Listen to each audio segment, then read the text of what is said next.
Hello and welcome to Jules Sharman Art, part 2, where we're developing this acrylic painting that I've called Strength a little bit further. Part 1 was the ugly block-in phase, which I love doing. We're going to continue on from there to develop this a little bit further, okay? So we're going to carry on with the same colour palette. I'll go through the colours with you as we go. To start off with, I'm going to focus on that first small crashing wave and the foam, all right? So I'm going to pick up a really light murky green colour. Love this colour.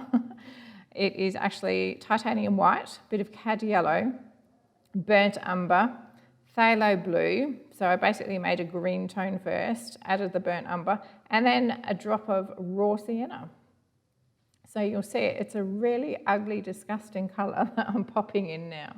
But to be honest, I love it, okay? I never used to paint with this colour, but for me, it actually brings out a lot of realism, especially in waves. You know, it gives it that impression that it represents sand that's really rolling and has a lot of movement in that wave that's about to crash. So for me, this is going to be representing the sand. So I'm just blocking it in so you can see where I'm heading with this painting at the moment. And in a minute, I will add a little bit more cad yellow to that tone, just to make it a little bit lighter and brighter even more. But before I do that, I'm just picking up a blending brush, and you'll see me just really gently just smooth out the top and bottom of what I've just mapped in there on the canvas, okay? When I popped that in, the brush was really wet and I had lots of really thick paint on it.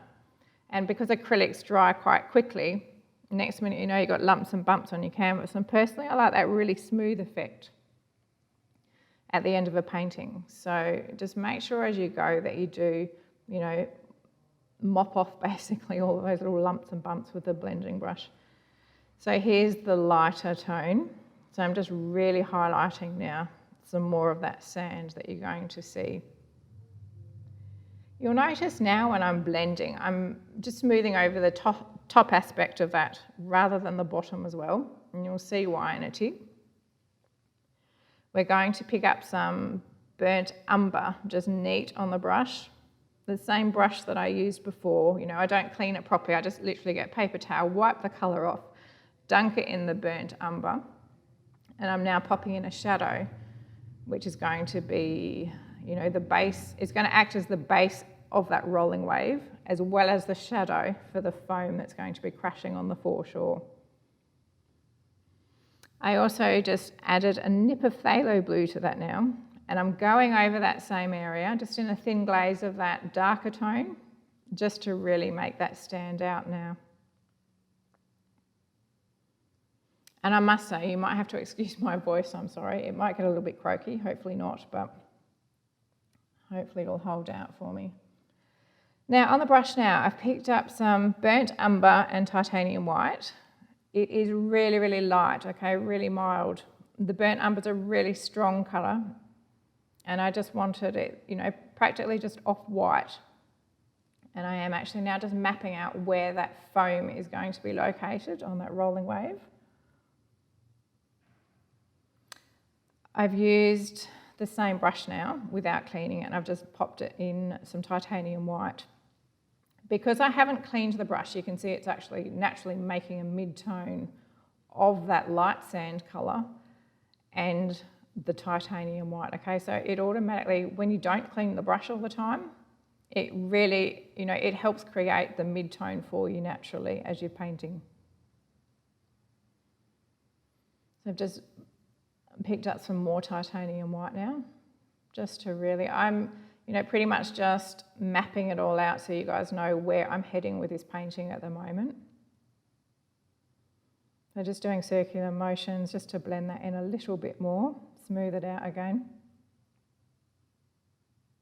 Quite often when you're doing the foam and bits and bobs like this in a seascape, okay, instead of always picking up a dry blending brush, you can actually just wipe the paint off the brush that you're already using and do those circular motions that you just saw me do. And that is another technique that you can use just to blend the colours in a little bit better with each other. So again, just doing another little layer of white now, just neat titanium white, just to really, you know, highlight where that foam's going to be. You've got to be really careful when you do, whether it's, a full big breaking wave or just a little crashing wave on the foreshore. When you do the white of the foam, you've got to be really careful that you don't want it too white, okay? Because in real life, a lot of it actually is in shadow more than bright, bright white. Now, I am using the titanium white, just blocking in roughly where I'm going to have the foam trails happening here, okay? So you can see it's all a little bit higgledy-piggledy. It's not, really solid, sharp lines here. So I'm just mapping out where I want them. And as I'm doing this, I'm thinking of perspective as I go, all right? Obviously, I didn't just draw in a picture on the canvas and then colour it in. So as I'm doing this, you really do need to be conscious of where you want your focal point in the painting to be, so that the perspective and the direction of where the foam is going to be rolling and sliding back into the water is actually all going to be directed towards your focal point. For me in this painting, I want the focal point to be that crashing wave that we've done, basically to the centre, to the left side of it a little bit. So you can see the foam trails I've got are kind of all directed towards that way. I have dipped the brush in titanium white now a little bit more, and you can see I'm making it a little bit more vivid and prominent where I'm having the foam trails, okay? In seascape painting, for me, to create the realism that I normally achieve, it is actually just done through multiple layers of building up tonal value, okay? Everyone knows that acrylic paints tend to dry a couple of tones darker. So the first couple of tones of this white, even though it's neat, tight white, on that block-in shade that we did, it's obviously going to dry a little bit darker. So you do need to go over a couple of times to build up that real brightness in it, in the areas that you know that the sun's going to be really smashing down and hitting on that foam where you want it to be white. Again, you have to be cautious because a lot of the foam is actually realistically in shade. It's very textured, it's uneven, the contour of it is very irregular. There's nothing consistent in oceans at all, okay? So where the reflections are, where the refractions of the light's going to be and where the shadows are, it can actually look all higgledy-piggledy, so you don't want too much white all over the place, okay? You've got to be quite specific where you want that.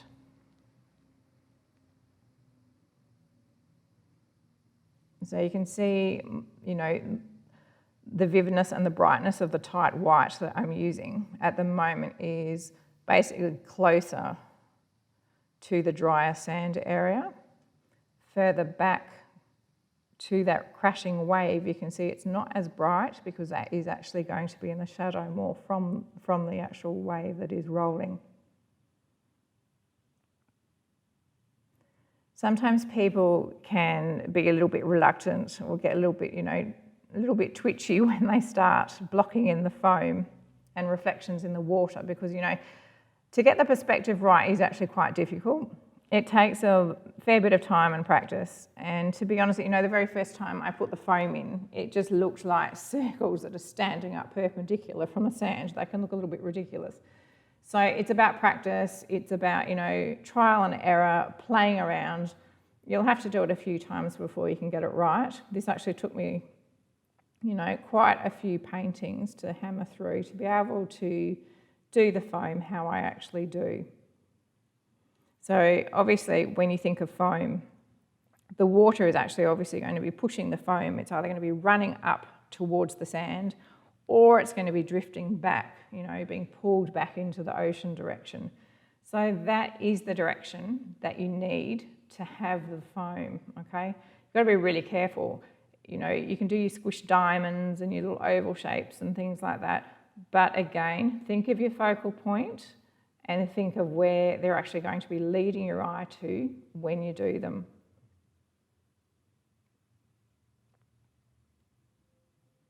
Okay, I've changed tones there, so I'm now working with a little bit more ultramarine blue and white, which is the sky colour. And the reason for that is it's a little bit darker than the tone I was using before. And now that I'm working and doing the foam closer to that crashing wave, it is going to be in the shadow just a tad more. So again, really subtle differences with the tonal change there, but they are there, and it's the little things like that that in the end of a picture and painting make a massive difference.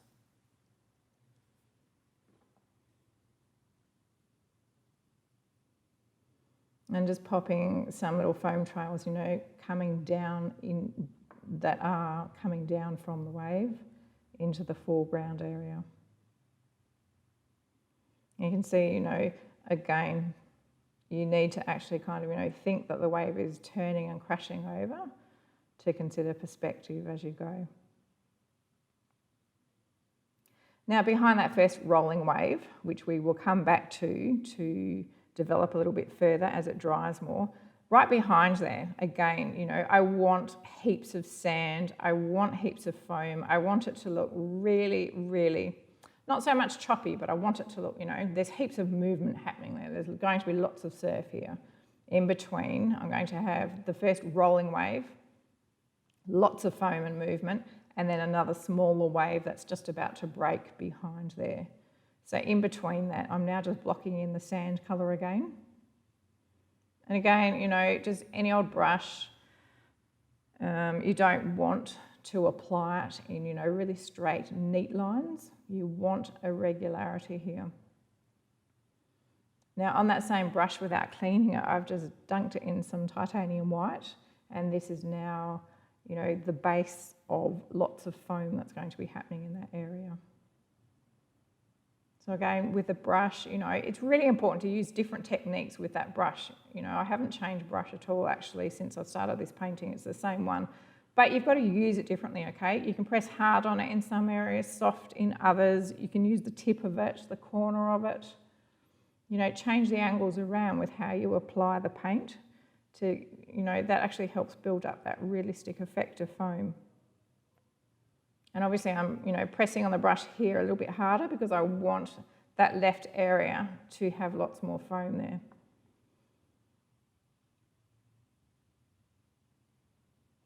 I've picked up the, you know, kind of like the deep ocean colour here now.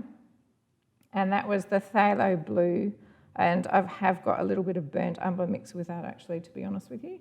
And I'm now just adding in some shadows to that foam. You can see it makes it look quite unrealistic at the moment, okay? And again, you know, don't be deterred by that because we're still going to be, I'm going to come back over this after and add some more foam. So that will actually help tone down those shadows and just blend them into the foam a little bit better.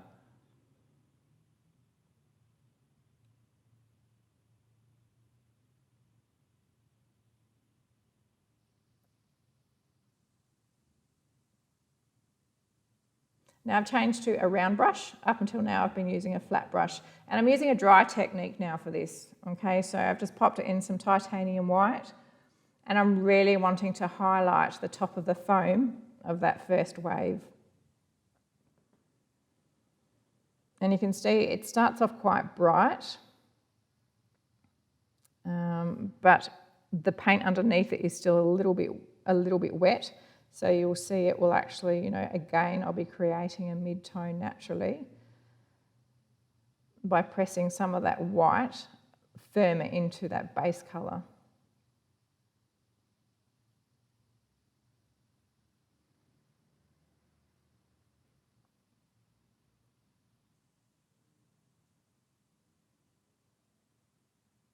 It's really easy when you do rolling waves to start, you know, basically just moving your hand in a pattern and doing regular movements, okay? So, you know, the foam ends up looking really neat and tidy. For me, I quite often get complimented on my paintings, especially my beach ones, because they do look realistic, okay? You've got to actually stop and think sometimes, you know, are you getting yourself into a pattern that is going to take that realism away, okay? Because in reality, if you're standing on a beach and you see the waves crashing, there's nothing, you know, consistent and regular about them at all. You've just got like masses of water and foam splattered everywhere, really. So that's really what you want to represent when you're doing this. So make sure that, again, you roll your brush in different directions, up and down, using the different techniques that you can. And that applies, again, I'm adding more foam here. I'm using a smaller, finer brush now because I'm really starting to try and define the shape of that foam and the foam trails. Some of the foam where I've just popped in there where it's quite thick, can be from another wave crashing. And then other bits are going to be really fine little foam trails in between the waves.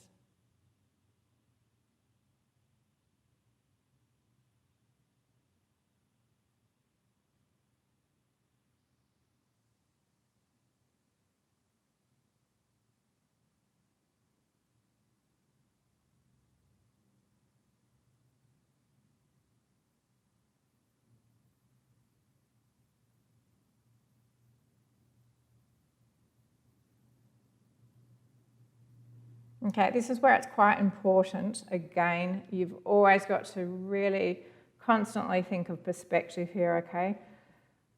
I've done that crashing wave, I've done a fair bit of foam in between it. So now I'm doing some trails back out to, more distant ocean. And there is going to be another wave there eventually, just another really small wave, okay? So again, these foam trails, you can see I'm kind of having them directed off towards the left a little bit more, rather than just going straight back towards the distant ocean and the horizon, okay? There's always swell, there's movement. I really want this to look choppy and real, okay? So they're going to be in different directions, but you don't want them to just look like, straight lines so that they're perpendicular to the water. They do have to kind of be, really shaped properly. And again, it's just practice. You can't be expected to do it the first time and get it right. But the good thing about acrylic is that if you do something, if you pop a line in or a bit of foam, you think, oh gosh, that looks really, really off and not really okay. It doesn't matter, you can either just wipe it off, wait for it to dry and go over it. There's no such things as mistakes as far as I'm concerned when you paint. It's all about just assessing, seeing if the composition and perspective's right, and then adjusting if you need. So I've just popped some shadows in now on that foam, and you can see I'm just kind of blending it in.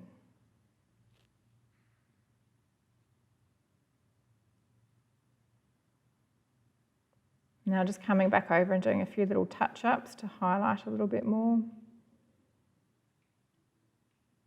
There's lots of different techniques of how to paint and styles of painting. And again, there's no right and wrong way, all right? Some people, when they do their waves, they prefer to just literally block in the darker colours first, wait for it to dry, and then, keep coming over with your lighter colours.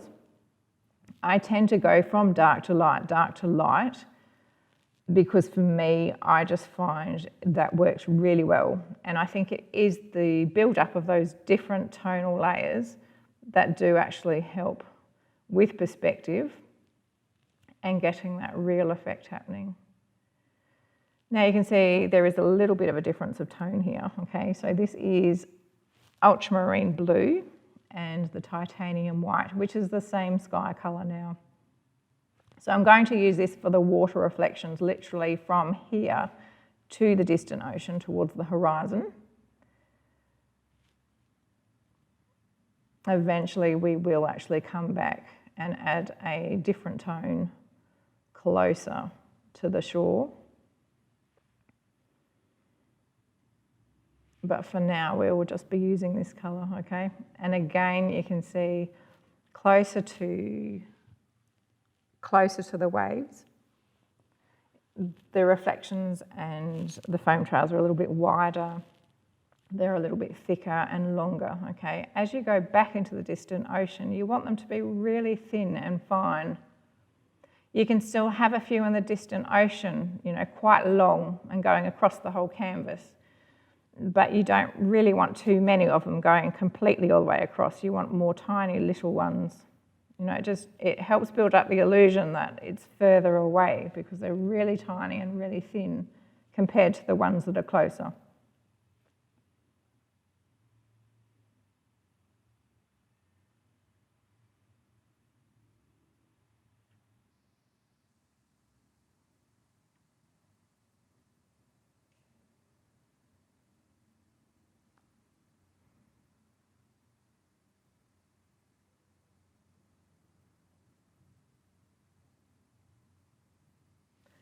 This stage for me is actually quite important, okay? I think a lot of people underestimate, when you're doing the distant ocean, because the tonal value I've got there is really similar to the colour of the ocean, okay? A lot of people just think, oh, that's just a waste of time, you don't really need to do that.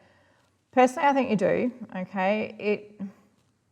You can see, you know, there's not stark differences there. It's not a standout reflection or reflective area. But again, it's just what happens when you create, when you keep going over, okay? So I will wait for that to dry, and then literally I will go back again and do another layer. Not necessarily on top of what I've just done, but I will change the tone just really slightly and do some more reflections in between what I've already done there. And it's, you know, sometimes it's the second and third layer of reflections that really give it, like, you know, that big zang that, you know, makes you look like you're looking at the ocean rather than just, you know, something flat.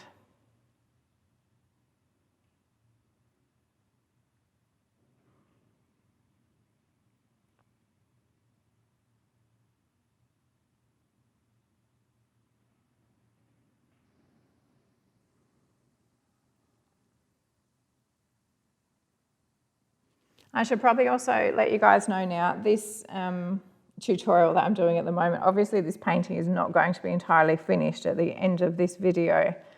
You can see me now, I've just picked up that deeper ocean colour again. And I'm now just going back to highlight some of the troughs and the shadows and the darker tones to really give it that effect that there's movement happening in the water there. But this painting, you know, after this video, I carried on painting for, you know, several more hours after, just developing again, you know, refining the troughs and the reflections and the peaks in the distant ocean and the foam in the foreground. You know, I need to come back and there will be shadowing added to that, okay? So again, apologies, but this painting can't be finished just in this video because it took me several hours to do. But, you know, you get the idea of the techniques that I use and the stages that I go through.